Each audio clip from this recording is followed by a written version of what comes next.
उसके बाद हमारे पास आ जाते हैं प्रोस्टाग्लैंडिन्स। अब प्रोस्टाग्लैंडिन एनालॉग्स देते हैं हम लोगों ने पीछे पढ़ा था। प्रोस्टाग्लैंडिन जो ई है मेनली, वो हमारे पास क्या करता है, एसिड सिक्रीशन को इनहिबिट करता है, नॉर्मली ही इनहिबिट करता है और हमारे स्टमक में नॉर्मली रिलीज हो रहा होता है। जबकि हम लोगों को क्योंकि हम लोगों ने पढ़ा है कि हर चीज़ बॉडी में बैलेंसली रिलीज हो रही होती है, तो जब हमारे पास एसिड सिक्रीशन ज़्यादा हो रही होती है नॉर्मली बॉडी में, तो तब हमारे पास प्रोस्टाग्लैंडिन ई रिलीज होता है, जो कि रोक देता है, सप्रेस करता है एसिड सिक्रीशन इन दी स्टमक।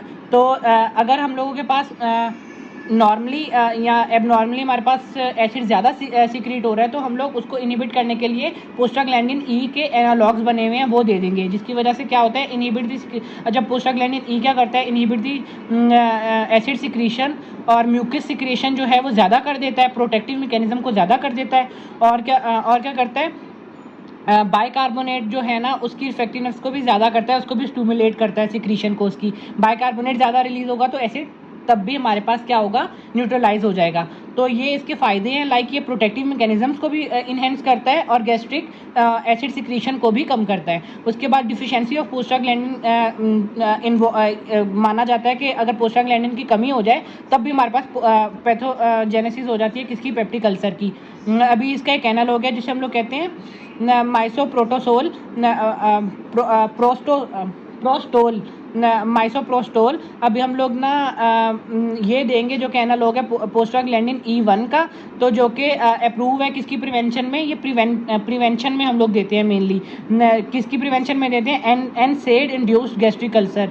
जो हम लोग एनसेड्स खा लेते हैं, एंटी इन्फ्लेमेटरी ड्रग्स खा लेते हैं जो घर पे पड़ी होती है बहुत ज़्यादा क्वांटिटी में, और एंटीपायरेटिक्स और एंटी पेन किलर जो एनाल्जेसिक जो हम लोग बहुत ज़्यादा खा लेते हैं, उनकी वजह से भी हमारे पास गैस्ट्रिक अल्सर जो होते हैं उनको प्रिवेंट करने में जो प्रोस्टाग्लैंडिन E1 के एनालॉग हैं वो हेल्पफुल होते हैं, जो कि है माइसोप्रोस्टोल। ठीक हो गया। उसके बाद यहाँ पे लिखा हुआ है जो ये कॉन्ट्रा इंडिकेटेड एंड प्रेगनेंसी, क्योंकि हम लोगों ने पढ़ा था कि जो हमारे पास प्रोस्टाग्लैंडिन्स होते हैं वो यूट्राइन कॉन्ट्रैक्शन को इंक्रीज़ करते हैं। जब यूट्राइन कॉन्ट्रैक्शन बहुत ज़्यादा स्टिमुलेट हो जाएंगी तो हमारे पास मिसकैरेजेस का जो है वो चांसेस बढ़ जाएंगे, इसीलिए कॉन्ट्रा इंडिकेटेड एंड प्रेगनेंसी में ये हमेशा याद रखिएगा, MCQ में आ सकता है। और ये डोज रिलेटेड डायरिया भी करवाते हैं, बहुत ज़्यादा डोज होगा तो बहुत ज़्यादा डायरिया होगा, और कम होगा तो हल्का फुल्का साइड इफेक्ट आ सकता है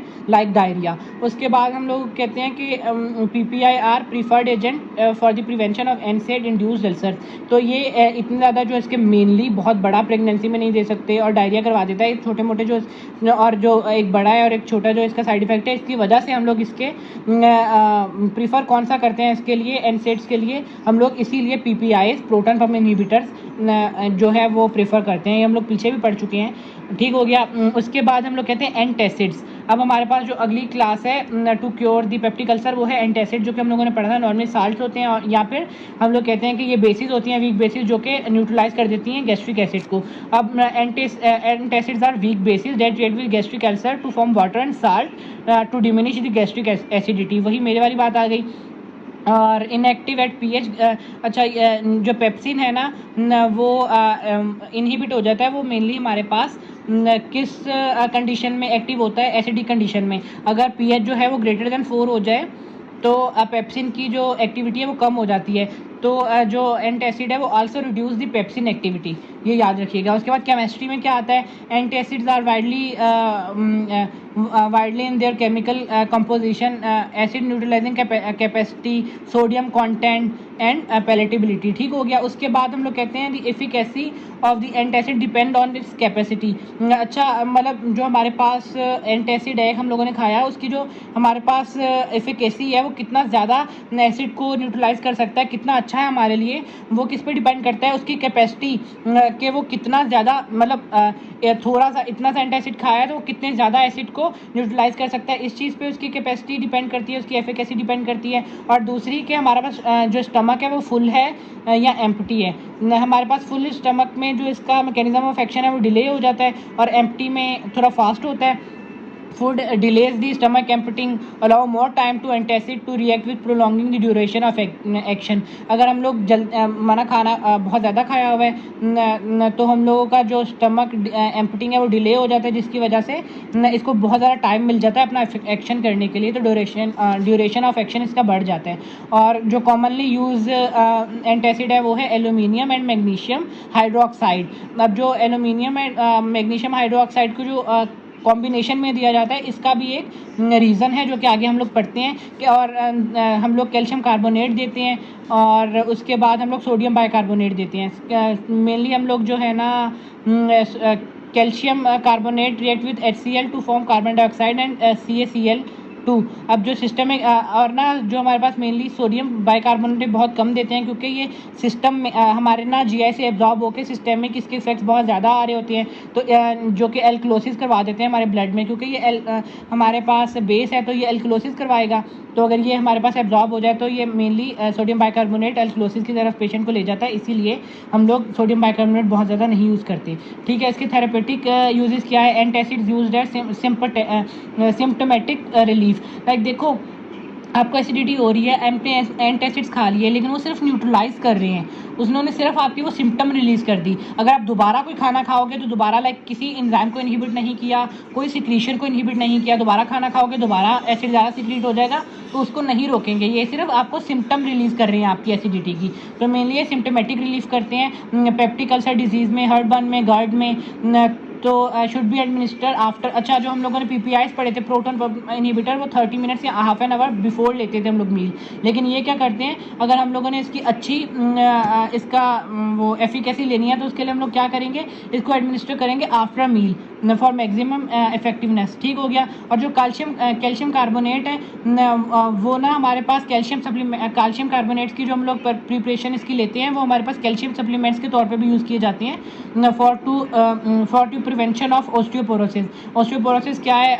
हमारे पास बोन डिजेनरेटिव डिजीज़ है जिसमें हमारे पास बोन जो है वो भुरभुरी हो जाती हैं कैल्शियम की डिफिशियंसी की वजह से, तो उसमें भी हम लोग कैल्शियम सप्लीमेंट्स के तौर पे भी यूज़ कर सकते हैं। उसके बाद इसके एडवर्स इफेक्ट क्या है, वो उसमें आ जाता है एल्यूमिनियम हाइड्रोक्साइड ना हमारे पास कॉन्स्टिपेशन करवाता है, और जो मैग्नीशियम हाइड्रोक्साइड है वो हमारे पास डायरिया करवाता है। इसीलिए हम दोनों की फॉर्मुलेशन को आपस में मिक्स कर देते हैं, जिसकी वजह से ना हमारे पास डायरिया होता है ना हमारे पास कॉन्स्टिपेशन होता है, तो हमारे पास एक नॉर्मल स्टेट ऑफ हेल्थ रहती है। तो इसीलिए हम दोनों की फॉर्मुलेशन को इकट्ठा देते हैं। आप भले कोई दवाई अगर लेते हैं फॉर GERD या एसिडिटी के लिए, अगर उस पर हो तो आप देख लीजिएगा दोनों साथ में फॉर्मुलेशंस में होंगे। और ना अगर हम लोगों ने डायरिया से प्रिवेंट करवाना है तो हम लोग एल्यूमिनियम हाइड्रोक्साइड दे देंगे। अगर हम लोग पेशेंट को कॉन्स्टिपेशन है तो फिर हम लोग मैग्नीशियम हाइड्रोक्साइड दे देंगे। ये हम लोग आगे डायरिया और कॉन्स्टिपेशन की ड्रग्स में भी पढ़ेंगे दोनों को।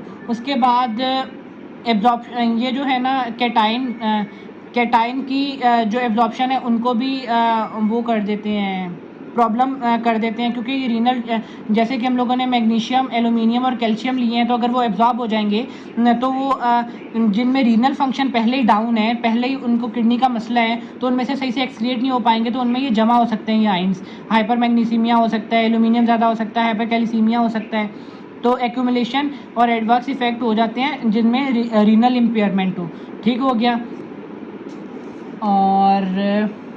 और ये मेनली इफ़ेक्ट करते हैं, एक और बात जो यहाँ पे नहीं लिखी हुई थी न, कि ये इफ़ेक्ट करते हैं एब्जॉर्प्शन ऑफ अदर ड्रग्स को भी न। ये भी जो लाइक हम लोगों ने पढ़ा था कुछ ऐसी ड्रग्स होती हैं जो एसिड इन्वायरमेंट में एब्जॉर्ब हो पाती हैं, जैसे हम लोगों ने पीछे पढ़ा था, तो उनको इफेक्ट कर रहे हैं। तो ये भी हमारे पास बेसिक इन्वायरमेंट क्रिएट कर देते हैं, जिसकी वजह से कुछ ड्रग्स जो हैं वो इतनी अच्छे से नहीं एब्जॉर्ब हो पाती, तो ये भी इफेक्ट करते हैं एब्जॉर्प्शन ऑफ अदर ड्रग्स। उसके बाद आते हैं हमारे पास 5वीं क्लास जो कि है म्यूकोजल, 6ठी क्लास म्यूकोजल प्रोटेक्टिव एजेंट्स। अच्छा, इसकी वजह से ना हमारे पास ज़्यादा एंटासिड्स लेने की वजह से एक हमारे पास मिल्क अल्कली सिंड्रोम भी होता है।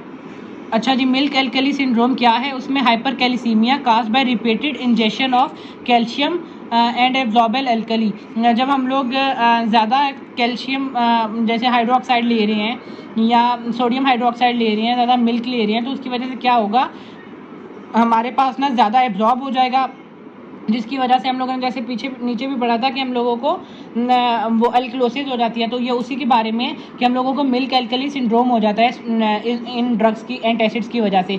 If untreated can lead to metastatic calcification and renal failure. अब मेटास्टेटिक कैल्सिफिकेशन क्या है कि आपकी वो नर्व्स में, आपकी ब्लड कैपिलरीज में और आर्ट्रियोल्स में जो ना कैल्शियम है वो जमा होने लग जाएगा, उनको सख्त करने लग जाएगा, उनकी वॉल को रिजिड करने लग जाएगा, रीनल फेलियर की तरफ लेके जा सकता है। तो इसीलिए इसको ट्रीट करना भी ठीक ज़रूरी है अगर मिल्क एल्कली सिंड्रोम हो जाए। उसके बाद आ जाते हैं म्यूकोजल प्रोटेक्टिव एजेंट्स। अब म्यूकोजल प्रोटेक्टिव एजेंट्स हम लोगों ने पीछे भी पढ़ा था, एक बिस्मथ कंपाउंड है जिसे हम लोग कहते हैं बिस्मथ सैलिसाइक्लेट। वो क्या करता है, हमारे पास प्रोटेक्ट करता है। और भी कुछ हमारे पास कंपाउंड्स हैं जो प्रोटेक्ट करते हैं, हम लोग आगे पढ़ते हैं। अब ये क्या करते हैं, साइटोप्रोटेक्टिव कंपाउंड्स हैं जो कि प्रोटेक्ट करते हैं और ना प्रिवेंट करते हैं mucosal injury, reduce inflammation and healing existing ulcers. अब जो हमारे पास एग्जिस्ट हो चुके हैं पहले अल्सर, उनको हीलिंग में हेल्प करते हैं, इन्फ्लेमेशन रिड्यूस करते हैं और प्रिवेंट करते हैं म्यूकोजल इंजरी को, क्योंकि म्यूकोजल मेम्ब्रेन को प्रोटेक्ट करते हैं। उनमें दो हमारे पास आ जाते हैं, एक आता है सक्रल फेट और दूसरा आ जाता है बिस्मथ सबसैलिसाइलेट। अब जो हमारे पास सक्रल फेट आता है वो हमारे पास कॉम्प्लेक्स है एल्यूमिनियम हाइड्रोक्साइड का, साथ में किसके, सल्फेटेड सक्रोस। अब ये किसके साथ बाइंड होगा, पॉजिटिवली चार्ज जो प्रोटीन्स हैं हमारे पास म्यूकोजा में, हमारे म्यूकोजा में पॉजिटिवली चार्ज ग्रुप प्रोटीन्स होती हैं या ग्लाइकोप्रोटीन्स होती हैं, मेनली नेक्रोटिक म्यूकोजा। अगर जैसे हमारे पास ये म्यूकोजा है, गैस्ट्रिक म्यूकोजा है ये, तो इसमें जैसे अल्सर हुआ है तो ये नेक्रोसिस हुई हुई है ना, तो इसके जो एंड्स हैं यहाँ पर प्रोटीन्स होंगी, ग्लाइकोप्रोटीन्स पॉजिटिवली चार्ज, तो जिन पे जाके ये बाइंड हो जाएगा कौन सा कॉम्प्लेक्स, एल्यूमिनियम हाइड्रोक्साइड, और जिसके साथ बाइंड हुआ होगा सल्फेटेड सक्रोस, जो कि बाइंड कर जाएगा इनके साथ। और ये ना एक वो ग्लू सा, एक म्यूकस मेम्ब्रेन सी सामने बना देंगे जो कि प्रोटेक्ट कर देगी म्यूकोजा को, कि उस पर जाके एसिड, अब ये पहले ही डैमेज है, इस पर और एसिड एक्ट करेगा तो ये और ज़्यादा ख़राब होगी। तो इसके साथ एक ऊपर लेयर आ जाती है, इसके ऊपर एक लेयर आ जाती है जिसकी वजह से प्रोटेक्ट हो जाती है हमारी म्यूकोजा और डैमेज नहीं हो पाती। ठीक हो गया। उसके बाद ये क्या क्या काम करती है, कॉम्प्लेक्स जेल सा बना लेती है, ये तो बता चुका हूँ मैं आपको। Protect ulcer from pepsin and acid, जो हमारे पास पहले अल्सर हो चुके हैं उसको पेप्सिन से और ज़्यादा डाइजेस्ट ना हो पाए प्रोटीन, और एसिड जो है हमारे पास रिलीज़ हो रहा है उनसे बचाती है और हेल्प करती है अल्सर टू हील। और ये दी जाती है mainly to treat duodenal ulcer, stress ulcer, और इसका लिमिटेड है फॉर मल्टीपल डेली यूजेज, मतलब ये बहुत ज़्यादा यूज़ नहीं होती, और इसकी ड्रग टू ड्रग इंट्रैक्शंस भी हैं। ठीक हो गया। और acidic it requires an acidic pH for activation, और मेनली हमारे पास नॉर्मली भी हमारे स्टमक में एसिडिक इन्वायरमेंट होता है, लेकिन ये यहाँ पर इसीलिए बताया हुआ है कि हम लोग इसको पीपीआईज के साथ, एंटासिड्स के साथ नहीं दे सकते, क्योंकि वो तो गैस्ट्रिक एसिडिक पीएच को कम कर देंगे, तो जिसकी वजह से हमारे पास ये सही से एक्शन नहीं कर पाएगा कौन, सक्रल फेट। तो इसीलिए हम लोग इसको पीपीआईज के साथ, हिस्टामिन एंटागोनिस्ट और एंटासिड्स के साथ नहीं दे सकते। और ये वेल टोलरेटेड है और bind to other drug and interfere their absorption, मैं ऊपर ही बता चुका हूँ ड्रग टू ड्रग इंट्रैक्शंस इनकी। अब दूसरा एक हमारे पास कंपाउंड है बिस्मथ सबसैलिसाइलेट, जो कि क्या है, हमारे पास दो फॉर्मुलेशन में मिलता है, एक बिस्मथ सबसैलिसाइलेट और दूसरा है बिस्मथ सक्सीट्रेट पोटेशियम। दो हमारे पास फॉर्मुलेशन में मिलता है और दोनों जो हैं वो ग्लूकोजा को प्रोटेक्ट करते हैं। और क्वाड्रपल हम लोगों ने थ्योरी में भी पीछे पढ़ा है, क्यों, क्योंकि बिस्मथ सबसैलिसाइलेट के बहुत ज़्यादा फ़ायदे हैं, ये एंटी माइक्रोबियल भी है, तो ये किल करता है हमारे पास पैथोजेंस को। तो ये हमारे पास दो डबल इसमें मतलब फ़ायदा देता है, एक तो प्रोटेक्ट करता है, ऊपर से साथ में ये किल भी करता है। तो दीज एजेंट यूज़ करे जाते हैं क्वाड्रपल थेरेपी में, एच पाइलोरी में। और उसके बाद एंटी माइक्रोबियल एक्शन है इसका, inhibit activity of pepsin, increase secretion of mucus, protective mechanism को भी ज़्यादा करता है, किल भी करता है, और एसिड की सिक्रीशन को भी कम करता है, और interact with glycoprotein in the necrotic mucosa to coat and protect the ulcer. वही चीज़ जो हमारे पास सक्रल फेट कर रहा था, सेम वही काम बिस्मथ सबसैलिसाइलेट भी कर रहा है, लेकिन इसके देखिए कितने ज़्यादा अच्छे फंक्शंस हैं, इसीलिए हम लोग इसको प्रीफर करते हैं फर्स्ट लाइन ऑफ थेरेपी में, किसकी, वो पेप्टिक अल्सर या ड्यूडेनल अल्सर्स में। ठीक हो गया, यहाँ तक था हमारा